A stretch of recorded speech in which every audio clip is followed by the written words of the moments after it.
keys are to the glory days at the stick. From who's got it better than us to brick by brick. It's always the 49ers way, from off-season to game day.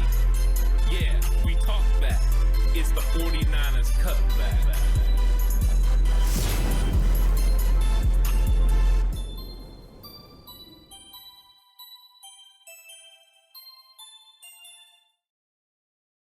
It's 49ers Cutback Podcast time. Welcome to the show, a 49ers news update.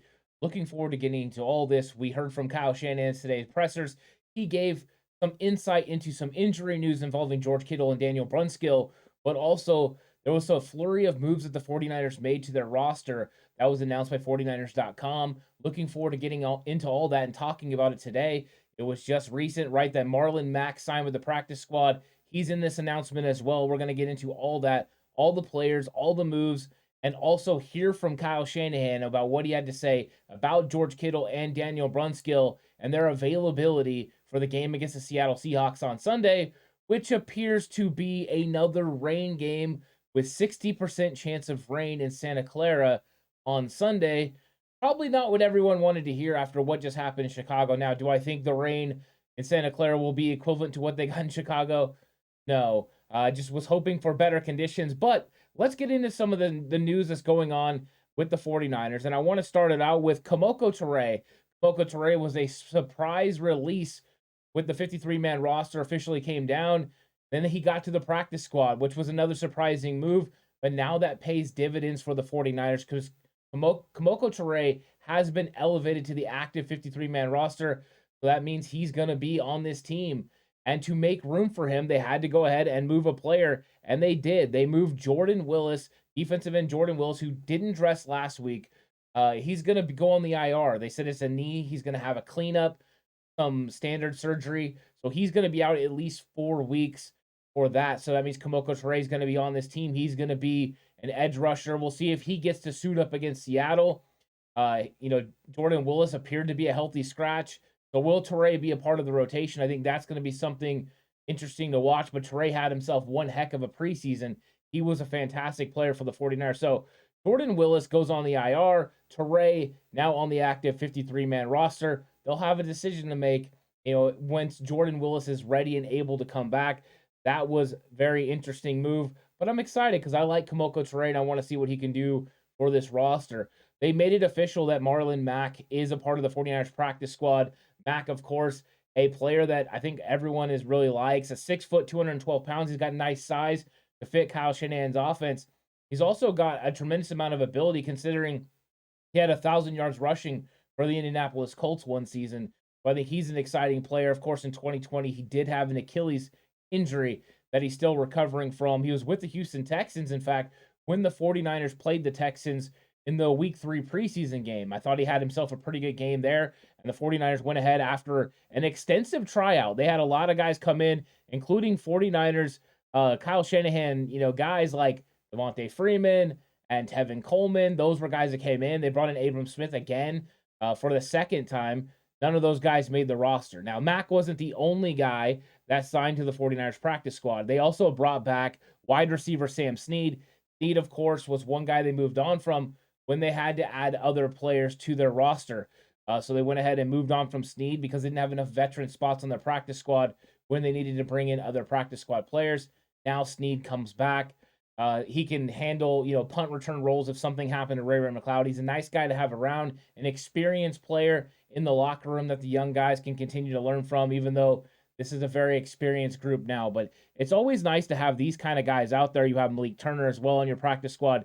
So Snead is still one of those guys that's pretty young. He's not that old yet. He's still got a lot of ability. Then with the Saints, Raiders, Panthers, Ravens, he's done a lot in this league. So I think he's a guy that you want around your team, and that's what you're going to get. Anytime you're on that side of 30, the young side of 30, you can still probably do it in this league. And then the 49ers went ahead and signed a cornerback as well. Kary Vincent Jr. Gets signed. He was originally drafted by the Denver Broncos, and then he was traded to Philadelphia Eagles in 2021. So he's a guy that's only 23 years old. The 49ers taking a flyer, seeing what they can get out of him, seeing who he could be. but he's made some plays in the NFL, and I think everyone probably remembers him the most from LSU and what he did there. But yeah, so they signed these guys. They got Kary Vincent Jr., the former 7th-round pick. He's going to be in. Marlon Mack, probably the biggest name of all of them. Then Snead coming back. And then the big news, Kemoko Turay goes to the active roster. Jordan Willis heads to the IR. But then there was the injury updates. You got Geore Kittle's injury update. And I'm going to let you guys hear from Kyle Shanahan. He talks about, do they have to protect Geore Kittle from himself? I mean, we're used to Kittle. We've had him here for a while, so this is our 6th year being with him. So Kittle's, in his mind, he's ready to go every single day. And a lot of times he's right, but you also got to know that is his mentality, and that's not going to change. So we do have to protect him from himself in that way, and that's why it's kind of a team effort with deciding when the best is for him. So Geore Kittle did not practice today. He was not out there. So his availability for the game against Seattle is still in question. I think they're hoping. Kyle Shanahan said earlier this week that Kittle was really close and was almost went against the Chicago Bears. And I think weather probably played a big factor into that, especially when you're dealing with a groin. You have to be very careful because you can go from having some sort of a strain or a little tweak to having an absolute pull and being out for an extensive amount of time. I mean, a groin pull, that could almost eliminate you for the season. That's how bad those injuries are. You don't want that to happen, especially with a player that plays with reckless abandon like Geore Kittle. He's not going to take it easy on some plays to go ahead and protect his groin. That's not what he's about. Trey Lance in his presser also talked about the fact he needs Geore Kittle out there. He wants Geore Kittle as a part of this offense, the energy that he brings. He says, yeah, he's still around. He's still at practice, but we want him on the field bringing that energy. So that was a revelation. We don't know if we're going to get Geore Kittle, but as of right now, he's not at practice. We'll see how it goes. If he goes through walkthroughs on Friday, the potential of him playing on Sunday is better. But with there being a rain and the chance of rain, could the 49ers, kind of hesitate a little bit, maybe err on the side of caution like Kyle Shanahan said? Geore Kittle's always going to say he's ready and ready to go, and they have to kind of protect him from himself. So it's going to be interesting to see if Geore Kittle is able to go on Sunday against the Seattle Seahawks. If he is, he could be a little bit of a matchup issue for them. Jamal Adams, of course, looks like he's out for the entire year with an injury. So that means Quandre Diggs is going to be the guy that's all over Geore Kittle. We'll see how Seattle ends up handling that, but Kittle could be a huge addition to the 49ers game day roster. Last week, Tyler Kroft was the guy getting open. Could it be Geore Kittle with a little bit more speed?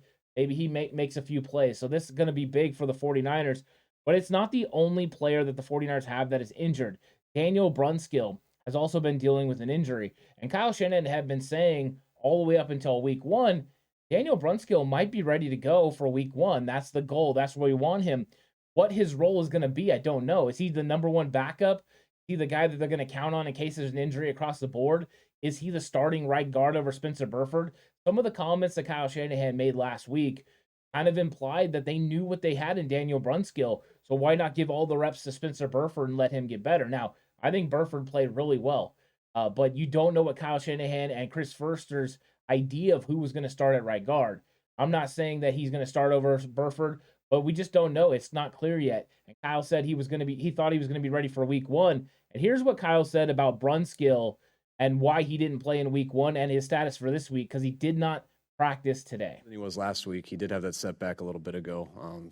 We were thinking he'd be ready for week 1, and he had that setback. So he'll be later in this week, but I'm not sure yet. Not good right now. So Daniel Brunskill suffered a setback. That's the reason he wasn't ready for week 1. He's not ready to go right now. It's going to be a later in the week decision. Once again, probably Friday. See if Daniel Brunskill is able to go on Friday. That is the key day for him and Geore Kittle. And then, of course, the injury designations come out then as well. Kyle Shanahan already put Geore Kittle as questionable last week. I expect him to be questionable this week. Last week, Daniel Brunskill was declared out on Friday.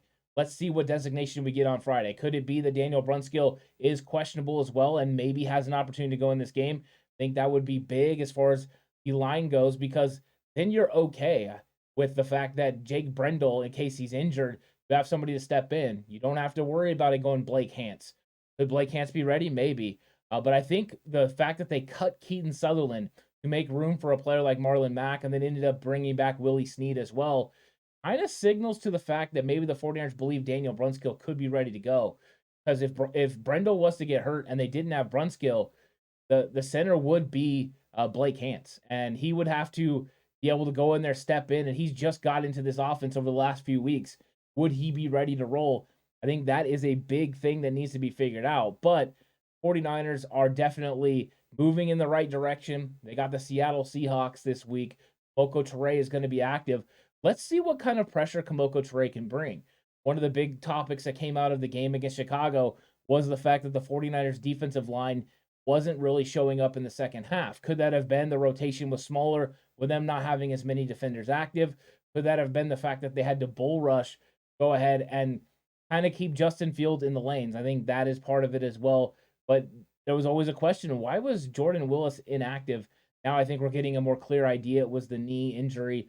Will Marlon Mack end up on the active roster? Kyle Shanahan had some interesting comments about the young running backs as well. He reiterated the fact that the young running backs are learning how to play without the ball. That means pass blocking. That means knowing where to line up. That is confusing when you have a player like Deebo Samuel that sometimes he's at running back, sometimes he's at wide receiver, and these guys have to know all the moving parts.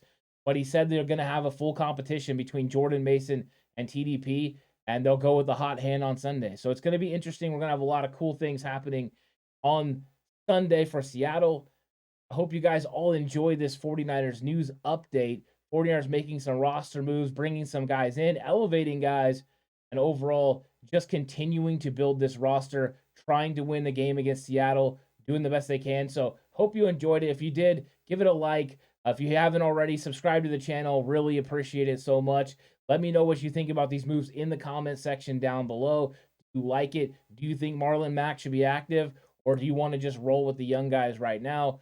I'm curious what you think. And also, what you think about Kemoko Turay being active on the active roster and Jordan Willis going to the IR. I'm excited about this week. It's going to be a fun game. Hopefully the 49ers get the win. I think they're on the right track. But we'll see what happens as the week continues to build. And there'll be more news updates because tomorrow, the news update live Q&A will happen Thursday at 4 o'clock. So come over there, check it out. You can put your questions in.